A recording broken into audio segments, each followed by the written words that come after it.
Hello and welcome to the first in this series called CEO Direct with the Chief Executive Officer of the Police Federation, Mukund Krishna. The idea of this series will be that you can send in questions, big salient talking points of the day, all areas that are of interest to members, and anything you want to add in as well. We'll give you the details of how you can get in touch.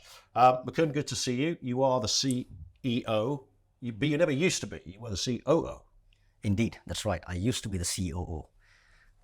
I've been appointed as the CEO in August last year, following the judgment. Okay.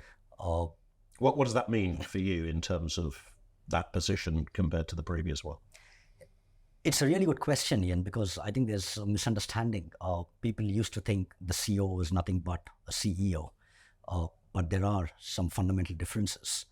For a start, the CEO has a place on the board and has the executive responsibility to run the day-to-day business, the day-to-day organization, which I never had as the COO. So that brings a certain level of professionalism and autonomy to do the right thing. Let's get right to the big talking point at the moment, and that is pensions. There is a huge issue around this. Just give us an overview for those who are unsure of what has happened here. I think most members certainly will know what's going on. Just give us a brief précis, if you would, as to what's happened and where we're at. So it's a really good question, Ian, because I think there are different variations of what's actually happened. I will attempt to simplify it in as simple terms as possible. When the government made changes to the police pension scheme, there were some sections of our membership who wanted us to support them better and fight their case, which, based on the advice that we received at that point in time, decided not to pursue. That eventually turned into a claim against PFEW and therefore the judgment in front of us. That is in simple terms, without trying to get into the detail of what's happened over the last 8-10 years. Some people are asking for a public inquiry now. This isn't something that you've necessarily favoured. To be really honest, it's not for me to decide whether we should have a public inquiry or not. But what I do feel is that the public inquiry is time consuming. It's more of taxpayers' money that's going in. Whereas what we need, given times of essence, is the independent review, which is very focused, to the point, and looking at where things have gone wrong and what we need to do to make sure we don't do the same mistakes again. And how long would your own review take, and what sort of cost will be involved in that? So the review has got two parts to it. There is a looking back part, and there is the looking forward part. The looking back part is about where have we actually gone wrong, what decisions were made, who made those decisions, how did the information flow within the organization, what frameworks did we have in place, and what information was available in order to make those decisions, which is the looking back side of things. And that will nicely lay the groundwork for the changes we need to make, which is a part of the looking forward review. Now, I expect the looking back review to be completed in the summer of this year, with the findings, which I have committed to publishing in full in the autumn of this year.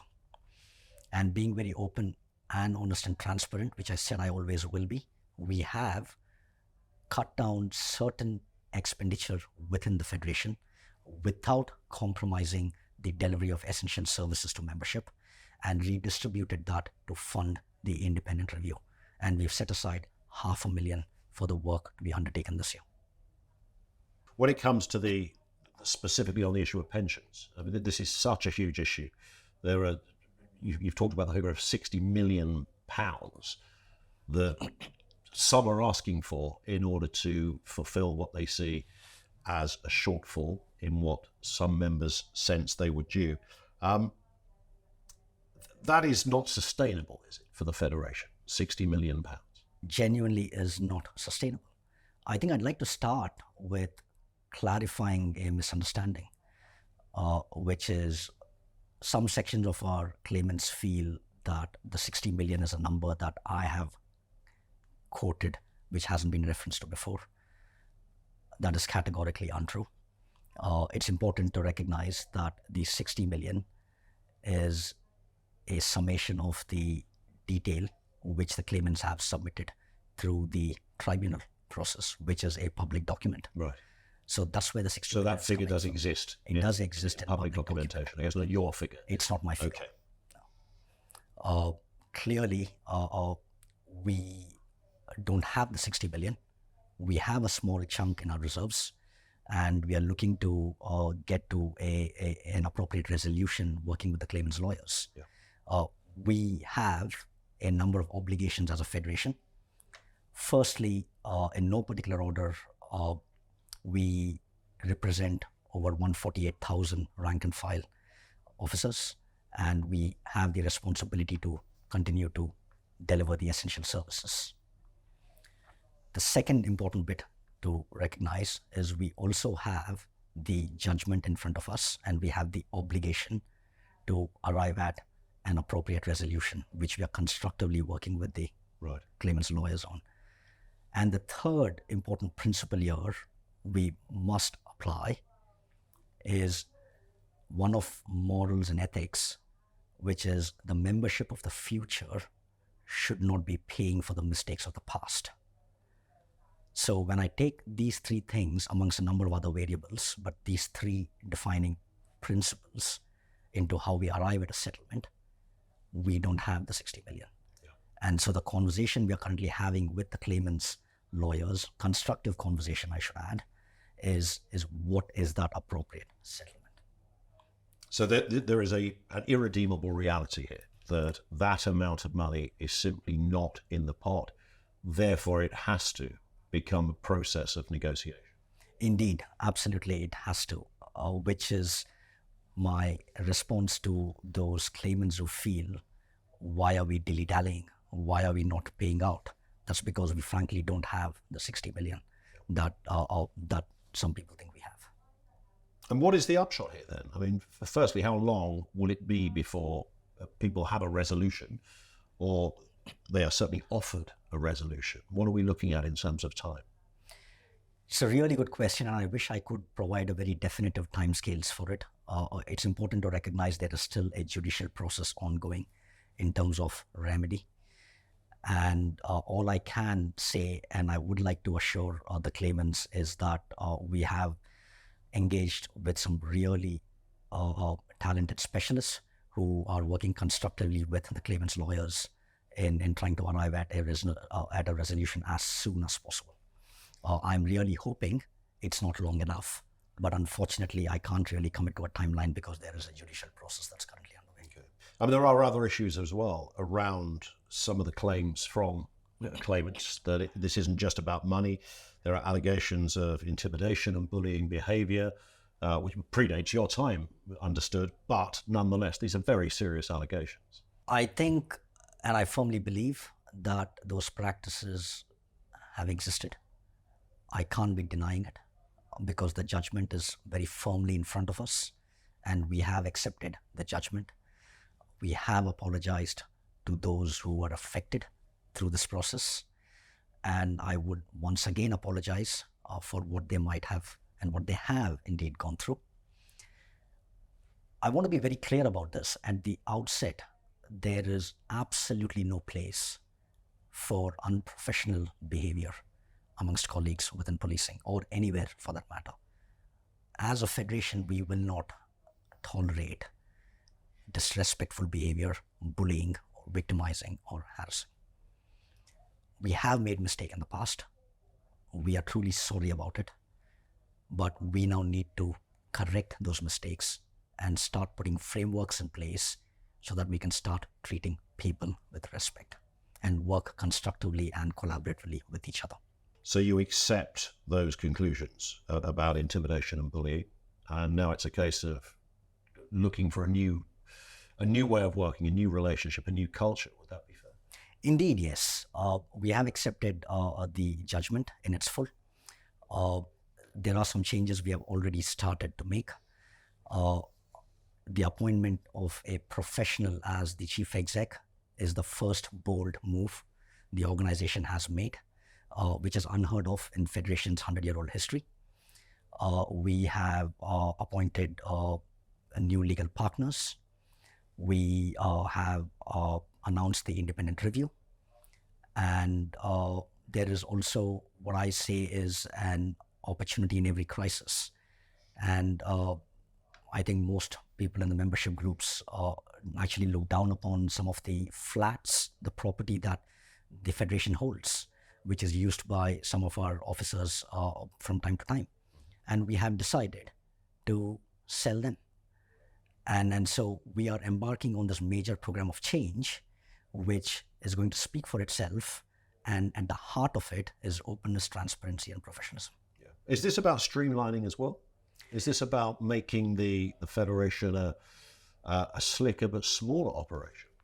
There are two sides to the coin here.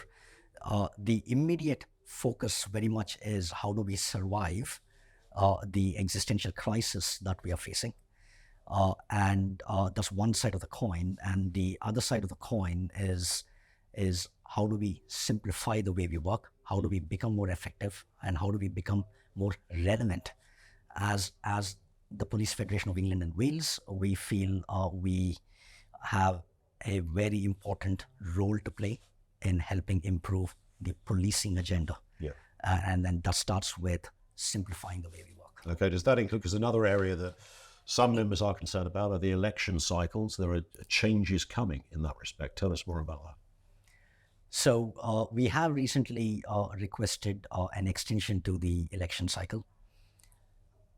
There is certainly a school of thought that says that goes along the lines of, let's just have new people elected and so they can see through the change. As the chief exec for PFEW, I strongly believe that there is a lot of change that's already underway, and we don't want to overcomplicate this. At a time when we have to agree an appropriate resolution with the claimants' lawyers, at a time when we are embarking on an independent review, and at a time when we are reorganizing ourselves and improving the way we work and the decision-making framework, what we should not be doing is running an election process. And I think it's important for the membership to understand this, which is our election process is not a couple of months. It's a 12-month election process start to finish and another 6 months of preparation time. So by embarking on an election process bang in the middle of this program of change, which is an 18-month election process, is going to be counterproductive. Right. And I think it's really important that the claimants and the membership understand that. So it will go from 3 years to 5 years. That's the proposal. The request is to go from 3 years to 5 years. And like I said, we spent 18 months of the 3 years preparing and running elections, and there is hardly any stability within the organization. So what the 5 years does is provides stability within the organization so that leadership are able to make some important decisions. Because you're always in an election cycle. We are always perpetually in an election cycle. But I guess the other side of that is that some members might say, well, hang on a second, this makes members less accountable if it's over 5 years and not 3. Accountability and holding people to account has got to be more than just the election cycle. And I think there is something fundamentally wrong if we use the election cycle to hold people accountable. So part of the change we are embarking on is, what does that accountability framework look like for the membership, for the board and the council and the federation representatives across England and Wales. So that's how we focus on accountability rather than using the election cycle to deal with issues of poor engagement with the membership. Indeed.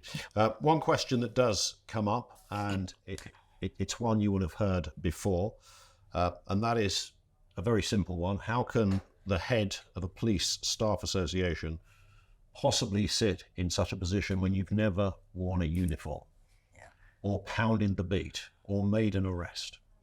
It's one of those frequently asked questions.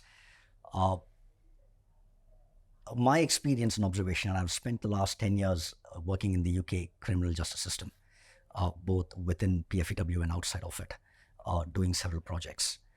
My observation and my personal experience has been that there are a lot of really good things we do within policing. And British policing, I think, is world renowned for some leading practices, and there is no two ways about it.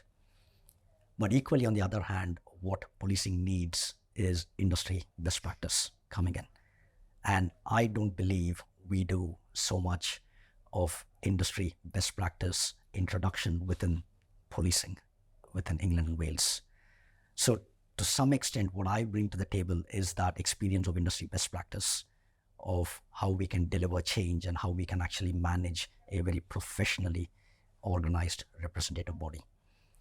It's also important to say that it's just not me at the forefront of this transformation change.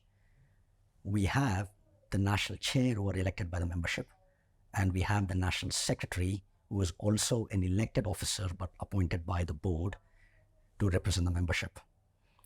So I work in my capacity as the chief exec with the national chair and the national secretary, so that we kind of look at it in its whole and have an all-round outlook towards the challenges that lie ahead of us. There is another aspect, Mukund, to all of this, and that is the public perception, public trust in the Federation. Yes, Ian, there certainly is.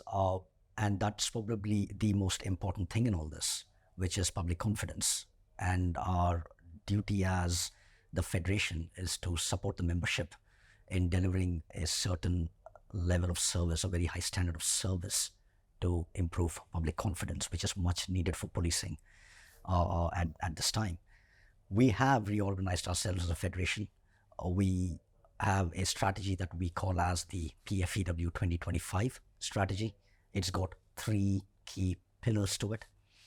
The first one, in no particular order, is all about the membership, which is going to focus on how, as a Federation, we are working towards negotiating and delivering the best possible terms and conditions for the membership. The second pillar of that 2025 strategy is what you've just touched upon, which is the public aspect. That is all about the role the Federation has to play in improving public confidence. As the undisputed voice of policing, representing 148,000 rank and file officers, we very strongly believe that we have a role in helping improve public confidence. And the third aspect is what I call as the Federation agenda, which sits within my remit, and it's all about cleaning up our own house and making us fit for future. And by doing this, we are able to better serve the membership and the public. So there is an awful lot going on here, Mukund. There's a lot of moving parts to this story at the moment. What is the mood then in the Federation, given this huge backdrop? I think it's been a big realization that somewhere along the way we have lost our focus, and we have lost that relationship that we, at some level, should have rebuilt, reset with the membership. So the mood is one of optimism. People are coming together. I've been in the Fed for a few years, and I've never seen the National Council and the National Board staying that united and that strong, wanting to correct the mistakes of the past and resetting the relationship with the membership. The focus at the minute is immense, and we are all committed to standing by the membership and doing the right thing for them. At the end of the day, it's them who are at coalface, and we truly and genuinely understand the important role that we have in helping them succeed at coalface. So the mood is one of, let's get on with it and do it together.